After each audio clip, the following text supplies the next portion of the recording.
This is Will Montgomery, former Washington Redskins center. Yo, what's good, folks? This is Trey Johnson, the headbanger, yo, and you're listening to Mess Hall with Rally Captain and Tailgate Ted. Word. Happy Victory Monday, or Tuesday, or Wednesday, depending when you're listening to this. Welcome to the Mess Hall. It's your boy Tailgate Ted, joined as always by my man Rally Captain. Yo, Ted, I got to tell you, that intro was funky because just like left, right, that's how we marched into FedEx Field. So I'm not gonna keep you, but just let's get it right now. I mean, I'm bursting at the seams to talk about this. I'm right there with you, man. Week one of the NFL season's finally behind us, and I'm happy to say I was wrong. I had the Commanders losing yesterday. You had them winning. Mm-hmm. So that's perfectly fine with me. I am happy to be wrong. Glad you got that dub the first week. The boys pulled it out. I ain't gonna lie, though, when it was 12-14, I'm thinking to myself, Vegas has a crystal ball because the spread dropped to 2.5 points. And I'm thinking, you got to be kidding me. Here we go again. What the hell are we setting ourselves up for another long season? But man, I am happy I was wrong. Thank goodness, because that also goes into my win column for my bet that I have with DraftKings, baby. There you go, man. There you go. I'm thinking, what were your initial thoughts of the game? I mean, when I got out there, it was 7:30 in the morning. I couldn't see more than 2 parking spaces out my windshield. It was just a monsoon of rain. I wasn't looking forward to being out there for the actual tailgate just because I knew I was going to get poured on all day. I had maybe 4 or 5 layers of like dry gear to try and keep me, dry so I didn't walk into the game soaked or catch pneumonia. But when you got to the stadium, what were you thinking? When I got to the stadium, I pulled into the red zone lot and it wasn't raining. I mean, we had just maybe a couple little drizzles here and there, but nothing too much. And for once, I didn't pull in and just see a sea of different colors. And because the Jaguars were teal, I'll say I didn't see a sea of teal. I saw a lot of burgundy and gold, brother, and that's what I always have wanted to see. No, it was awesome, man. I only saw one Jags fan at my tailgate. I don't know who lost a bet and had to bring this person or who he was married to. I made sure I had my wallet when I got home, but I only saw one Jags fan there. And in my section, I saw more Cowboys and Giants fans than Jaguars fans. So it was nice to actually have burgundy and gold surrounded by us. You know what? And that brings up another point, brother. And I'll get back to the teal that I did see. How many times have we heard FedEx Field is a dump? Don't go there. Da da da da da da. But at the same time, like you, I had Cowboys in my section. I had Steelers in my section. I had Tampa Bay in my section, believe it or not.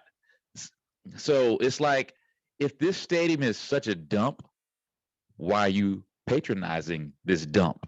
So miss me with it. Is it, and I'll say the same thing that I said to Brian Mitchell and JP Finley. Is it the best? By no means, but it's not that bad. And the people who are voting, I believe, once again, this is just another one of those dump on DC type of things. But I'm not going to harp on that. What I'm going to say is this. So I sit in section 132, row 1, and to my right was the visitor sideline. They did actually have a lot of teal mixed in throughout the crowd on that visitor sideline. And they got pretty loud. I was surprised to see as many people from Jacksonville or representing Jacksonville. So I was actually happy to see that because naturally I want to see all burgundy and gold. But my hat's off to fans that come in to visit, because what do I do? I visit other stadiums. So I always want to see what it looks like, the demographics, and then breakdown of who actually is coming to pay homage to their team. Yeah, I'm never going to disrespect someone that paid money to come to a game. I used to travel to away games. I used to go to a ton of them, never at your level, but I've knocked 20 stadiums off my list back in the day. and I miss doing it. And I always loved different atmospheres because people were always nice depending on which stadium you walked into. I've been to Philly maybe close to 24 times, and I've actually never had a problem in Philly. And I always wore my gear. Yeah. I always represented. The thing is, I always sat in the very first couple rows, and I always used the family bathroom. So I made sure people in those rows, they don't want to lose their tickets. They don't want to lose the privilege of having those seats. So they're not going to pick a fight with you. Yeah. And if you use that family bathroom, you can lock it behind you. So you don't got to worry about someone messing with you when you got to hit the can. You brought up a good point. And Ted, I've always tried to tell people, and the people who ask me about going to Philly on my bus trips, I tell them, listen, where we sit is kind of like a black tie affair, if you will, you know, where you paid $500 for a meal. Have you ever seen a fight in a black tie affair? Maybe once, maybe. But the fact is, you don't want to lose that privilege, like you said, and you're not going to do something stupid to get kicked out of a $500 dinner event, if you will. Now, I'm not saying that the tickets that we are spending are $500, but the fact is we're in the lower rows, and because of that, like you said, people just don't, on average, try to mess with you. Now, what they will do, they'll jaw jack you, they will talk bad about you, whatever have you, but that's as far as they go. So come on with the events on the bus trip. Exactly. There you go. I just ignore them. I pretend I don't speak English at that point, and I just keep looking at the field. And then when the game's over, I wave goodbye to them. So it is what it is, man. Wait. Back up. So you think you heard me? I heard you, but my question is, so what do you say if they say you don't speak English? What language do you profess that you know? Oh, I just don't say anything to them. You know, I don't drink beers at away games. I need my senses all around me. I make sure that, you know, I've got all my faculties. So I'm just hanging out and I'm watching the team and I'm yelling and making noise. And that's about it. So other than that, you know, I'll be in Chicago for that road game. I'll be yelling and screaming. But, you know, if someone tries to have a conversation with me that's wearing a Bears jersey and I don't know them, no comprende. You know, Okay. I got you. Well, see, unlike you, I talk to everybody and I let everybody know I'm not here for the foolishness, guys. I'm here just to root my team on and go home. And what I tell them is, I took this from my man, Carlton Bubba Skins. This is just a 3.5-hour disagreement. That's all it is. So, you know, I just want to root for my team and go home. Well, I mean, I'm going to disagree. I love me some Bubba. But for me, if you're wearing silver and blue, it's a lifetime disagreement. It ain't no 3.5 hours. I don't trust the decisions you make in your life. I don't trust you. You obviously made a couple of wrong ones. And, you know, we're just going to have to agree to disagree for a lifetime. And that's fine with me. Okay. You know, it's just those people up in Philly, they think they're coming down here in a couple of weeks. I actually got text messages from old coworkers I had in Philly about that mug that came out on social media of the Commanders logo with a picture of the silhouette of Washington State saying, "Can you believe this?" Boom, boom, boom, boom. Yeah. Once again, this ain't Ted or Rally Captain hating on the Commanders. This is the Commanders doing it to themselves. So you guys can't say you guys are hating. The fact is, whoever is making these decisions, I don't know, but whoever it is, come on, guys. No, it did come out that the mug was not being sold in the stadium. It was on a truck outside. I don't know if this was a bootleg truck. I don't know if this was someone that pulled up that had a bunch of t-shirts in their truck bed or what, but it was not actually for sale inside. And I got that thing texted and tweeted to me easily 36 times yesterday. Well, good. Then I take back what I said, but even still, to a small degree, because we've had some mess ups before. So if that wasn't truly from the Commanders, then hey, the rally captain can admit when he's wrong, and I don't have a problem. So my hat goes off to you, and I apologize to the Commanders. But no pipes burst, No railings fell over. Nope. There were no major catastrophes. We Nope. didn't hear that god-awful Whitney Houston national anthem fight song. Nope. I mean, initial thoughts of the game, I was happy, man. I mean, regardless of what the score would have ended up, it was just a fun day. It was good to be back out there with the fans. I had a blast. Man, for the first time since, I'm going to say, realistically, 2012, I felt some semblance of home. I mean, actually being home. The crowd was loud, and because of the crowd, it caused Jacksonville to have several false starts, which I don't know the last time we've had that realistically.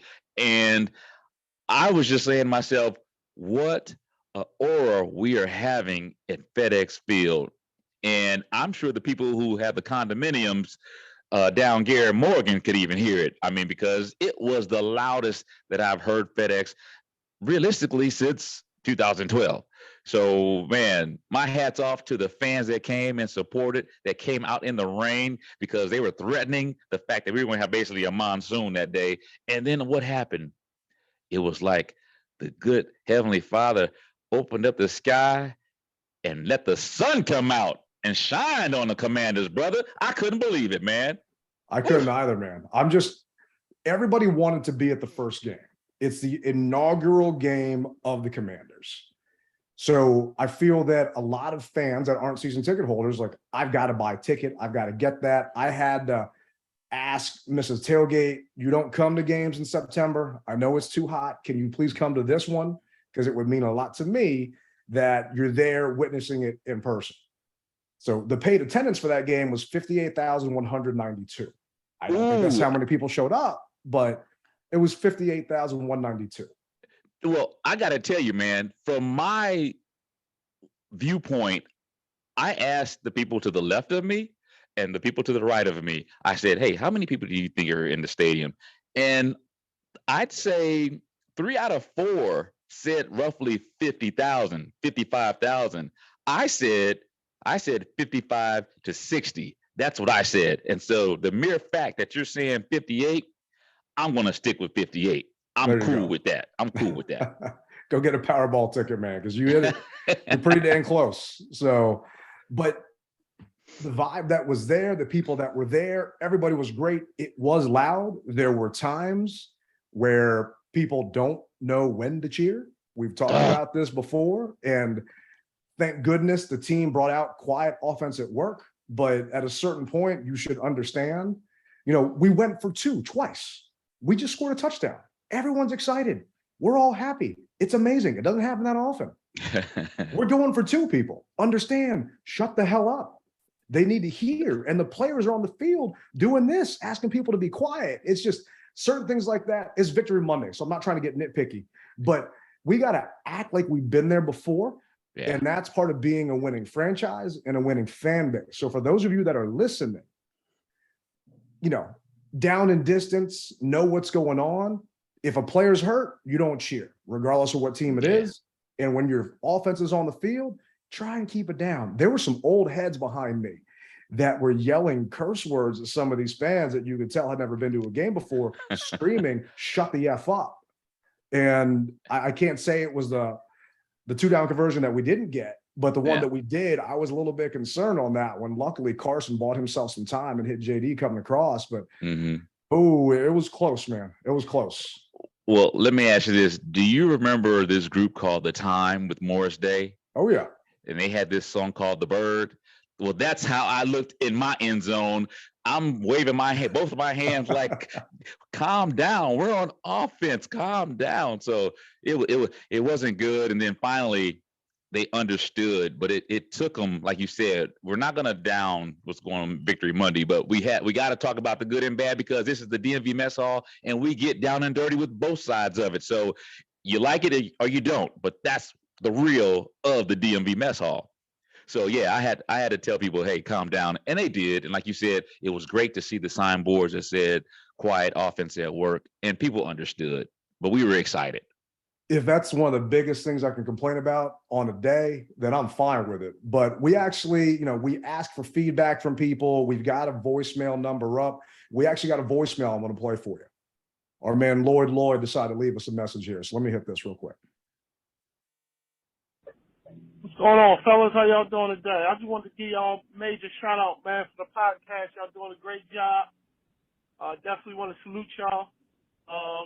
First I want to give you my prediction, and also congratulations on the new sponsor and all that. But I want to give y'all my prediction on what I think the season is going to be. I think we're going to start off 2-2. I think we're going to split with Detroit and Jacksonville, and also I think we're going to split with the Eagles and also the Cowboys. But also, man, we can't. I know y'all trying to give Kendall Fuller a pass, man. We can't give him no pass. That whole secondary stinks. They need that. I don't know, some type of communication issue. They need to get it together. Fellas, y'all have a great day and continue doing a great job. Best fact is Lloyd. All right, have a good one.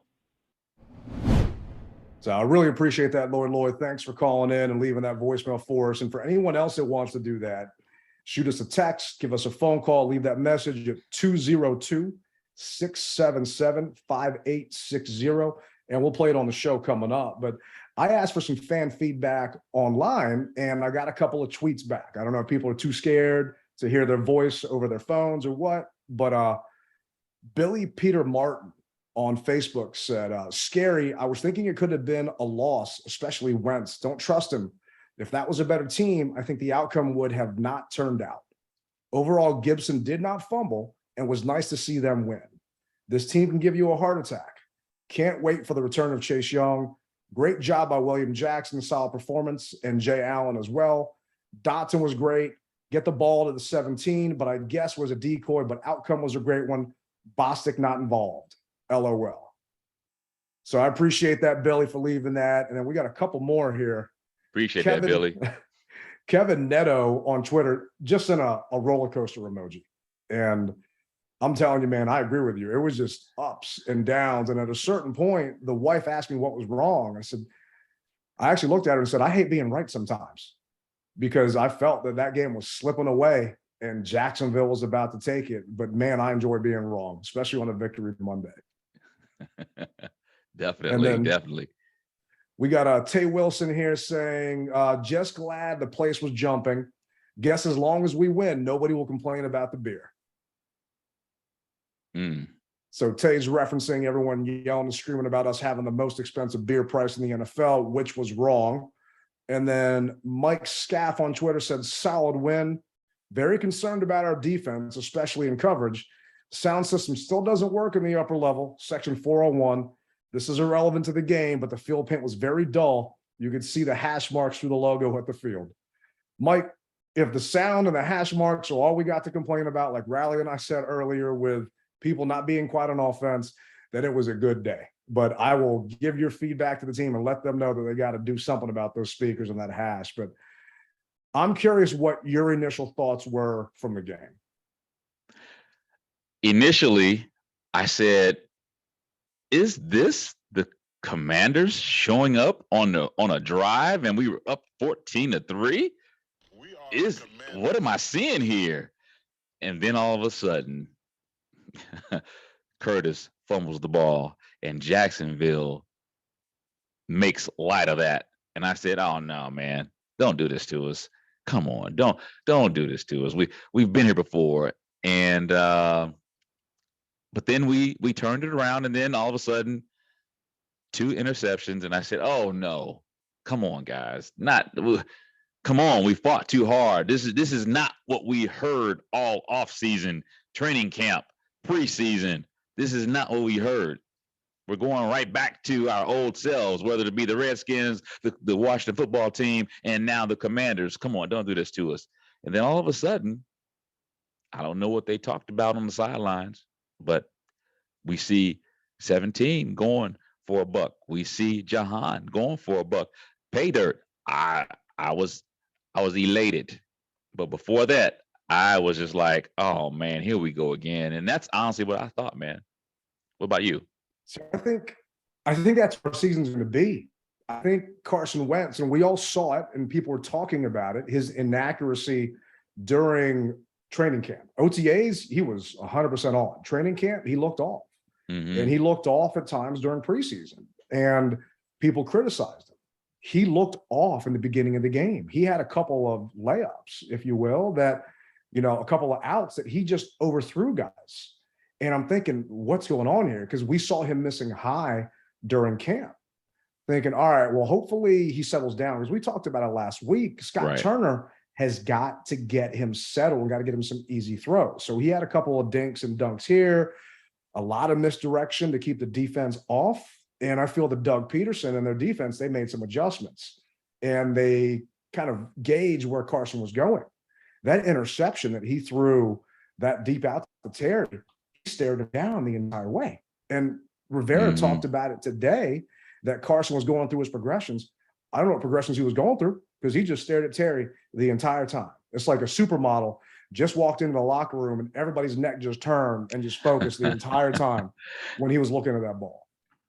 I'm thinking to myself, you got to be kidding me. Here we go again. Yeah. But teams of the past would have basically collapsed. These guys, they've got a ton of talent, so much talent on offense that they can afford versus a lesser opponent to do things like that. If we played a legit team and you lose that turnover battle, which we did, we had 2 picks and a fumble, 9 out of 10 times you're not winning that game. No. So sometimes you'd rather be lucky than good. And we were lucky yesterday. We were very lucky because the 4th down that he threw and it was Etienne, and if I butchered your name, I apologize, but Lawrence threw it to Etienne and he just dropped it, and I was like, oh my God, But last week, Ted, we talked about who needed to step up, and he really didn't step up. So your Woodbridge signature player of the week last week was Jamin Davis, and thank you to Woodbridge Collectibles that jumped on board with us. I actually saw Rudy at the tailgate. He sent me a text and asked if he could come through, and I gave him a shaking my head emoji. He's like, dude, your family, just walk on up here.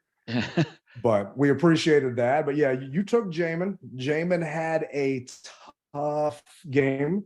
And it was actually interesting. I was looking at the game log and stats, and Jamin played 93% of the snaps. John Bostic had 0 snaps, and David Mayo had 0 snaps. Cole Holcomb had 100%. So they were in nickel 93% of that time, and they went to dime. And for those that don't know, nickel is 5 DBs, whether you're talking corners or safeties, and dime is 6, which means you've got 1 linebacker inside there, or they might have switched. I know at one point they went to 5 defensive linemen, and they took Jamin out. But it was frustrating because I don't want to put all of it on Jamin. I think some of it was the scheme. Del Rio and, Doug Peterson and the Jags, they get paid to look for mismatches. Right. But Jamin was isolated on Christian Kirk. And we talked about Kirk during our preview last week. Man, there are a couple times when if Lawrence could have hit him, it would have been 6. And we lucked out that Jamin wasn't there. And this was actually Rivera's kind of post-game review on Jamin. What do you think of Jamin Davis today? You go back and look at the tape, but what was your thoughts on this? Jamin had his moments. He really did. There was a couple of mistakes he made that I know Jack wasn't happy about, but for the most part, he came up. He was physical. He made some plays. He got ISO'd a couple times. That we got to find ways to correct that. We can't let him get ISO'd on slot receivers, that's something that we have to be well aware of. So Jamin had 3 tackles, 3 solo tackles. But he had 3 tackles. I need my linebackers to have more than 3 tackles. I mean, the Jags had 70 plays on offense. Yeah. And this guy had 3. Now, granted, Cole Holcomb had 5. So it's not like he had a ton. And usually your safeties and kind of your linebackers are leading. But I was disappointed with what I saw from Jamin. I would like to see more. And it concerns me for the Lions. But, for this game, we made it out with a W. And that's right. We won. So I'm not trying to be nitpicky, but woo. Well, I just remember seeing a coach. I don't know which coach it was because it was too far away from my seat, but just giving him a ton of pointers and trying to, get him to do something different. I mean, I couldn't read his lips, but just body language and his way he was positioning his hands and trying to get him to do certain things. And I'm saying, man, if this was that television show, you are the weakest link, goodbye type of thing.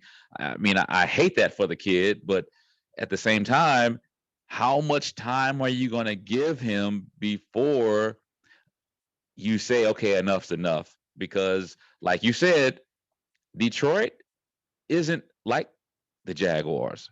They just aren't. And they gave Philly a run for their money. And so I know that Detroit is going to want to run the ball, but we're not going to get on that. That's for a later episode. But the things that I did like, Jahan, Curtis, Antonio, Deron Payne, man, that's what I liked. So before you start rallying off all the names on the starting offense and defense, let's just say you got your rally chain. Everyone sees you wearing that chain at the games, in the stands, hanging out there. What player on offense and what player on defense would you let wear that chain this week for that Victory Monday? Well, I'm glad you brought that up, Ted, because only the players get to wear the rally chain anyway. But for this special occasion, because we're not giving game balls, we're letting you wear the rally chain. To me, the rally chain is much more significant than the game ball. I'm going to let Jahan Dotson, the rook who scored 2 TDs, he gets to wear the rally chain. That's my offensive player. My defensive player who gets to wear the rally chain is big man Deron, because he showed out this game just from what I saw. And if I could give an honorable mention who will wear it, it will be Forrest, 22. Man, you're taking all the players now, man. That's not fair. Oh, my bad, I'm bro. right there with you. Jahan, 2 touchdowns on 5 targets, 3 catches for 40 yards. And I got a couple of clips here on Jahan. So this is Carson Wentz talking about Dotson. Was Jahan the first look there on the game-winning touchdown? And if so, what does it mean to have, him, a rookie, be the first look on that play? Yeah, he was, and it was a double move. And he ran a great route, and I think coach just feeling the timing for that double move, and like I said, just having a lot of confidence in him to just put it out there, give him a chance, and the play he made was unbelievable. Those of you watching this on YouTube or just listening to us, so I'm going to put this on our YouTube channel, and you'll actually see clips of the different plays on there. So make sure to subscribe and give that a follow. But the fact that your rookie wide receiver is your first option on such a meaningful play just shows the trust that they have. And hearing some of the guys break it down, if you look at the video, and once again, it'll be on our YouTube, Jahan never turned his head back until the last second. Because if he did, that defender would have known the ball was coming and would have been able to bat that down. And Carson talks about it here on this one. And the game winner to Dotson, just the trust in a rookie lofting one up like that. How do you know he's going to be there and come up big for you? Heck of a play. I mean, I don't think it was a very good throw. I just said, give this kid a shot. And, I mean, I've seen him do that in OTAs. Once at the end when he got there, I saw him do it all training camp. I'm just glad that the world gets to see what he can do now too. And so for me, just giving him a chance, the way he made that play, I think often goes overlooked. How he did that, slowed up, kind of laid hands, all of that. Incredible play by the rookie. It was awesome. That's not something you see out of a kid that's playing in his first NFL game ever. And I wasn't happy about the Dotson pick when it happened at the draft. I remember standing next to Mrs. Snyder and giving a fake smile when it happened, because his ceiling isn't as high. He's ready now. But what this team needs is someone that is ready now. And he showed it. He definitely has the poise and can live in that limelight. And I couldn't be happier for the kid. Yeah, man. The thing about it is this, Ted. He did it multiple times at Penn State, that is. He did it multiple times. And so the fact is, when you get these guys who can do it on the big stage in college, it's only a matter of time before they can transition and do it on the NFL stage, a bigger stage. So, and we've seen it. And like Carson said, I don't know how many clips we saw of the deep ball, somebody throwing him a deep ball and him coming down and catching it. So it was just a matter of time before he actually did it in a true game. So Jahan, you get to wear the rally chain, brother. And let me tell you, Rally is serious about this. I was out at training camp with him, and a couple of fans were asking, "Hey, can I put that chain on?" And you were respectful, but you're like, "Nah, only the players get to wear this chain." So screw game balls. I want to wear that chain. It makes me want to put my cleats back on because we might need help at defensive tackle now that Phil Mathis is out for the season. But Ooh, yeah, that's a tough one. Another blow, man. Another blow. But go ahead. Shoot. No, shoot. I was just going to say that I think that our recruiters that we've got backfill. That's the one thing that I am happy about, because even though he went out, we still were able to step up and show out. We did, but the stepping up and showing out was more so Duran playing for that contract. And you mentioned Duran earlier. Mm-hmm. He actually got the second highest PFF grade at 76.7. So we had 3 quarterback hits, 1 sack, 3 tackles, and 3 tackles, 2 solo, and 1 tackle for loss. But I was rewatching the game film, and he had a chess match going on with Brandon Sheriff. I mean, those guys practice against each other for years. Mm-hmm. They know each other's moves. And there were a couple times there where he knew exactly what he was doing to set Brandon up, and on that sack in particular. And it was a sight to see. And I didn't think the team was going to pay Duran this offseason. You are on record saying you do think they're going to, but I feel that it's tough to do that when you've got a Chase Young, you've got a Montez Sweat, and you've got some other people that you got to take care of. But now that Phil Mathis is done for the year, unfortunately, for the young man, I think their backup plan was to have Mathis fill that Payne role. Well, that backup plan just went out the window. You let go of Ioannidis, you let go of Settle. Now you got Daniel Wise and F.A. Obata as your depth. And I'm a little bit worried about how that interior is going to do, because Duran did play. Let's see here. Duran had, hold on, should I have it in front of me, 79% of those snaps. You typically don't give that many snaps to your interior defensive lineman, especially in September when they're still kind of getting into game shape. So it'll be curious to see how much he does stay out there as we kind of keep track of this now that Mathis is done. But also, what else does that tell you, Ted? That also tells me the fact that they have faith in the young man to be able to do that. And you mentioned a big thing, NFL shape. That tells me that Duran came into camp, into preseason, ready to ball. Screw all that other nonsense. It's a contract year. He's about his money. That tells me he came to be with it, and he showed it. So my hat goes off to that young man. Once again, Duran Payne, you get to put on the rally chain. So on my side, I was going to say who gets to wear the chef hat, but man, let's stick with that rally chain. I don't wear no hats when I'm out there cooking. But I was going to say on offense, for me, it's got to be Curtis Samuel. I'm sorry, but seeing Curtis out there and knowing that the plan or whatever they had, which I think they were making up as they went along, worked for game 1. The fact that Curtis, had 8 catches, that's the most he's actually had in a game. Let's see here. Curtis actually was 8 for 55 with a touchdown. Yeah, he had that fumble, but 4 carries for 17 yards. I think they were trying to go to the well a little too much on some of those inside rushes. I'd rather see him run outside. I'd rather see that reverse that they gave to Jahan go to Curtis instead of Jahan, because he hit that spin button like you're playing Madden and just juke that guy. Oh, yeah. I mean, I listened to London and Julian Bram at the broadcast when I'm out there, and London Fletcher actually said that boy left his jockstrap on the field. And I didn't think you could actually say jockstrap on the air in a broadcast. That's not a bad word. London don't care. I mean, what are they going to do? But man, Curtis, it was so nice to see this in person, because we hear about it in practice. And Rivera has talked about that move he made on that one defender during training camp, but to actually see it in a game. Curtis had 6 catches all of 2021. That's 6 catches in 5 games.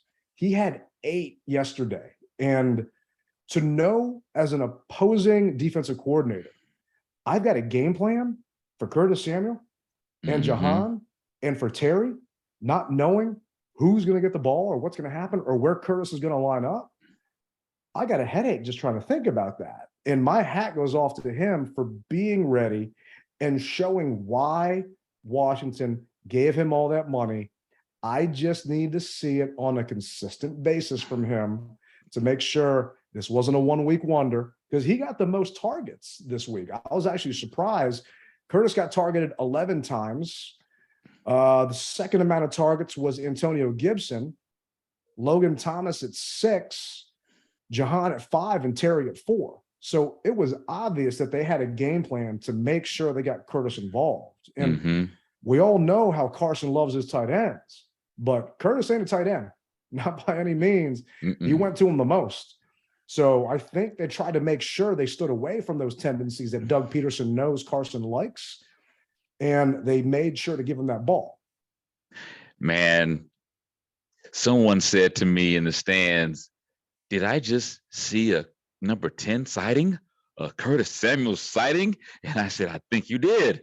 And then the next thing you know, it was another play to Curtis and another play to Curtis and another play. And we were like, well, God dog it, he must be truly healthy. Let's let that young man eat. I was happy and ecstatic because, like you said, for so many years, these last 2 years, we're like, where is this guy? And even in the beginning of camp, we were saying, not again. Come on, not again. I mean, we've just been beat down to death with not again. And I was happy that he got his touches. They spread the ball around. And man, I got to tell you, bro, I actually can't wait till later this week with Detroit to see how we confuse these guys.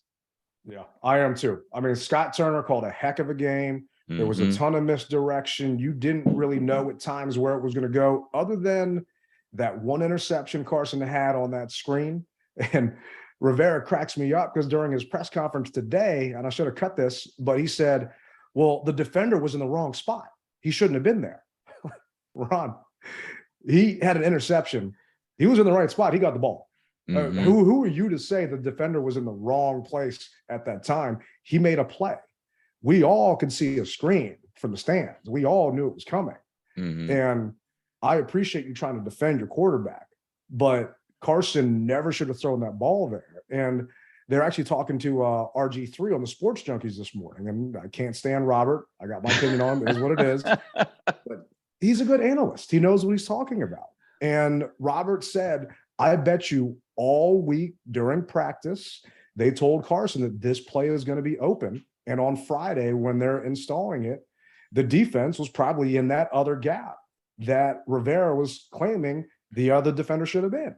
But instead, they made adjustments, and things don't go according to plan. And they made an adjustment and picked that ball off. And, we're just hoping, not trying to knock Carson. Carson got the game ball from the coach. He had a heck of a game. He is the first player, actually, here in Commanders history, the first quarterback in franchise history to throw for 4+ touchdowns in his first game with the organization. Dang. I mean, there a ton of stats on Carson here. He's the first player to throw for 4+ touchdowns since Billy Kilmer did so in 1975. Wow. I mean, just a bunch of different things that he did. And he had 7 interceptions last year. I hate to say it, he's probably going to throw more than 7 this year. But we're going to have to live and die with him, because that 49-yard pass he had to Terry, that touchdown, only 5 people, according to RG3, can make that throw in the NFL. And it was spot on. The defender, safety coming over, didn't have time to bat that ball down. He threw that thing on a rope. And when we were down 12-14, I could actually hear Sabah in my head calling into the different stations saying, see, this is why we never should have spent that money on Carson after he threw that second interception. See, this is why Heineke should be in there. But I'm sorry, Heineke wouldn't have been able to make that throw to Terry. There is no way in hell. Terry or Jahan, I don't believe. The Jahan throw was a little behind him, but I hear it was, but the difference was it was still kind of a, what do you want to say? Instead of an arcing ball, it was kind of a ball that had some zip on it. And we know, like, we're not gonna knock Heineke, but we know that in order for him to throw a ball that deep, he has to throw it high and up and make it come down the whole 9 yards, whereas Carson can kind of throw a little harder. So that's all I'll say about that. And that veteran presence that Carson gave us, and I know there's one play that you're gonna instantly recognize, the Aaron Rodgers play, where the defense is making substitutions and those big boys can't get off enough. And next thing you know, Carson's yelling, hike the ball, hike the ball. He gets the snap, boom, too many men. So that happened to us in the playoff game against them. You see Rodgers do it all the time. We have not had a quarterback here that has the veteran poise to do that. Maybe Cousins, but then there's that one time when Cousins took a knee when he was supposed to spike the ball. So probably not. And there was one play that's going to drive me a little crazy, and this is me being nitpicky, but we knew it was a free play.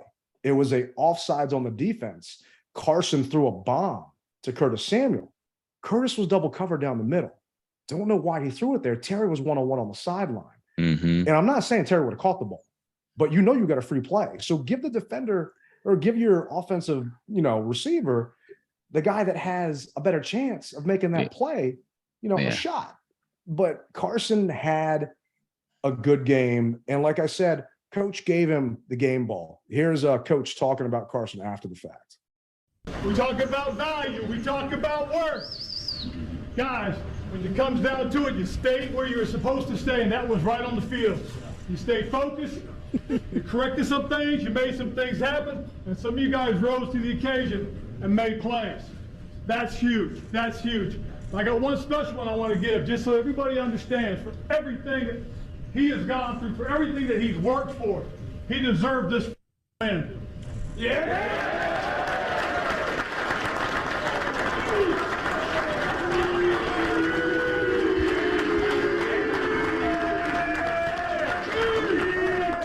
Hey, I know it's been a wild off season for me, for all of us, but we have so much potential in this locker room. For us to go out and do the thing we did tonight, I know it looked rough for a second. Back-to-back passes thrown to the other team, that's on me. But that's the way we finish.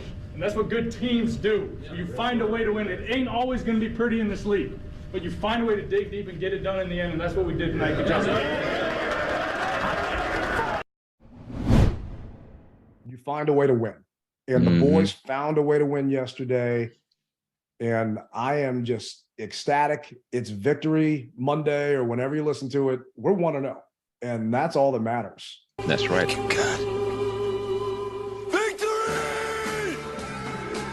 Commanders are undefeated, brother.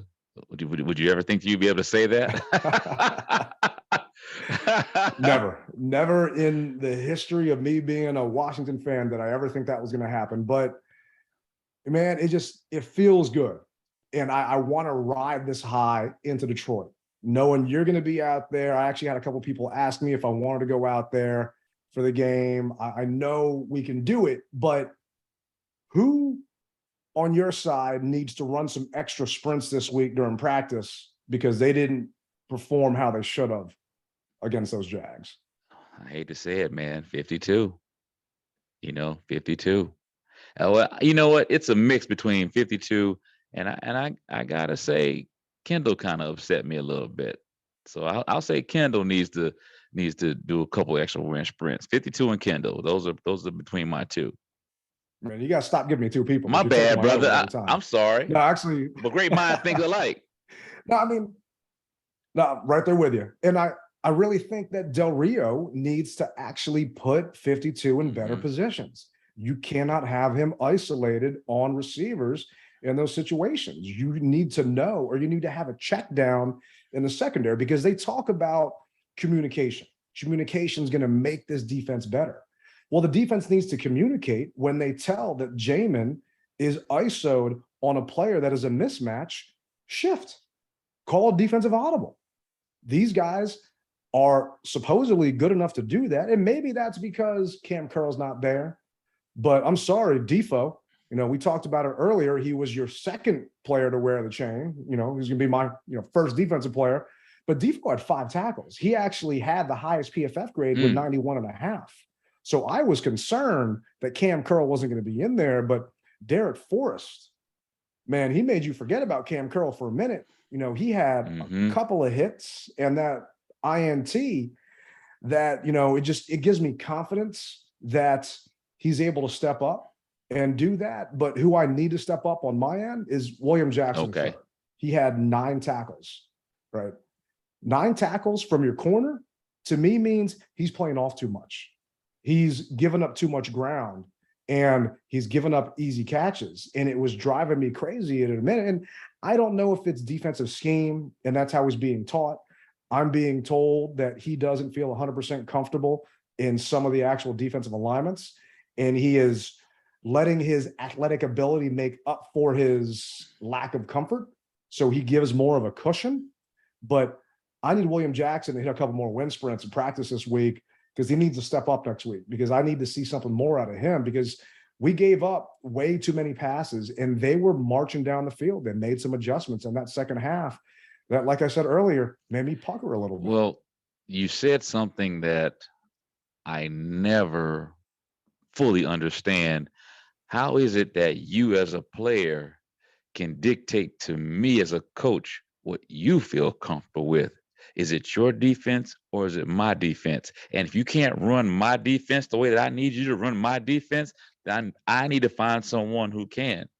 Now, what's the young kid we brought in? Gooseneck? What's his name?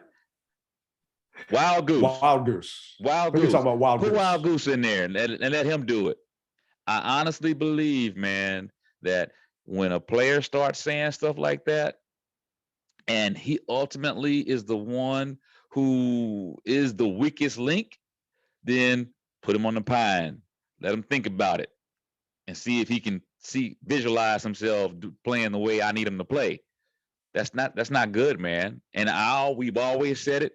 It's 3rd and 5, and you're 9 doggone yards off the ball. When all they got to do is just throw a quick little pass and it's a first down. Come on, we don't need that, man. And I'm here to tell you, man, Detroit is going to be a tougher opponent than what we faced against the Jags. They just are. Oh, yeah. And so if you're not up to the task, then tap out. And I think it's making adjustments. And to be clear, he hasn't said that publicly. That's just what I'm hearing through the grapevine and talking to other media people around town. But what do you think we need to work on versus the line? Well, first off, we need to our front 4 need to do a little better job because Detroit believes in running the ball. And what's their guy name? Swift. I think DeAndre it's Swift. DeAndre Swift. Swift can eat you alive. He's going to be our toughest running back that we faced so far. I mean, we've only faced one team, yeah. But he each week it's going to get progressively better. So okay, we passed one test and we passed it. We didn't get an A, but we back in my day it was a 70. We got a D. You needed as far 70 as I'm concerned. We gave up 123 yards on the ground and 6.8 yards per carry. If Doug Peterson was smart, he would have ran the ball more when 12-14. Exactly. So don't you know that the scouts for Detroit are breaking that tape down and saying, ooh, look at there. When they're in this situation, we can do this. And as long as they don't shoot themselves in the foot, Detroit can walk away with a win. I don't want them to, family. So I don't want you to say, well, Cap said, no, I'm being realistic, and Detroit is a much better team than Jacksonville. They are going to capitalize on the mistakes that we made.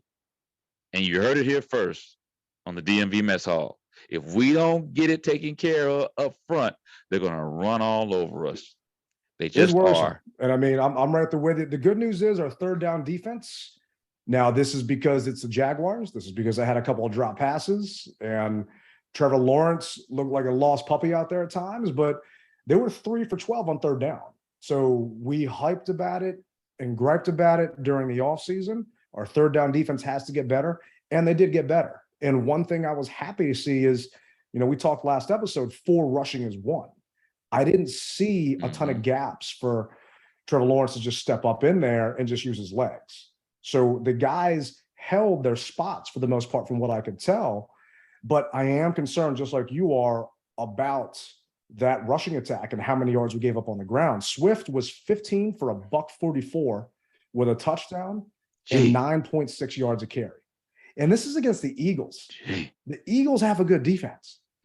So it's not against some scrubs. And yes, it was week 1, so maybe they caught them off guard. Maybe the Eagles slept on them, saying, is Detroit, those hard knocks producers can make anybody look good. But is Detroit? This isn't your same old Detroit. So it's going to be interesting to see how this goes in that next matchup. But I'm looking forward to covering that with you this Wednesday.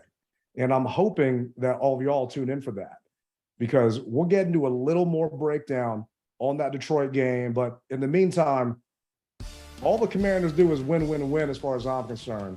And man, am I happy that we had a chance to see it in person, the first ever. And I can't wait to catch them at home in 2 weeks. But until then, we appreciate y'all jumping on with the mess hall. Hey, we greatly appreciate it, guys. And for everyone coming to Detroit, don't forget September 17th, 2131 Woodward Avenue, Union Assembly, for the rally, the unofficial official rally from 5 p.m. to 7 p.m. Join us. We'd love to have you. And I appreciate Woodward's Collectibles for hooking Rally up with that signed Fred Smoot jersey. One of a kind, man. I'm a little jealous I'm not going to be there to throw my money in the hat for that raffle. And they also gave me a Jamin Davis autograph picture, so framed.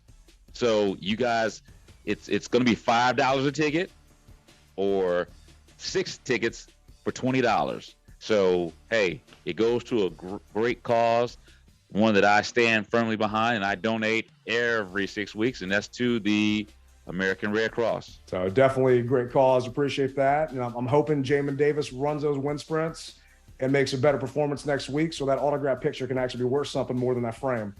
But we appreciate y'all joining the mess hall. Thank you, guys. Make sure to hit like, subscribe, leave us a voicemail, man. I want to hear you guys, hear your voice on here. It's just me and Rally talking. So next time, join us. Appreciate y'all.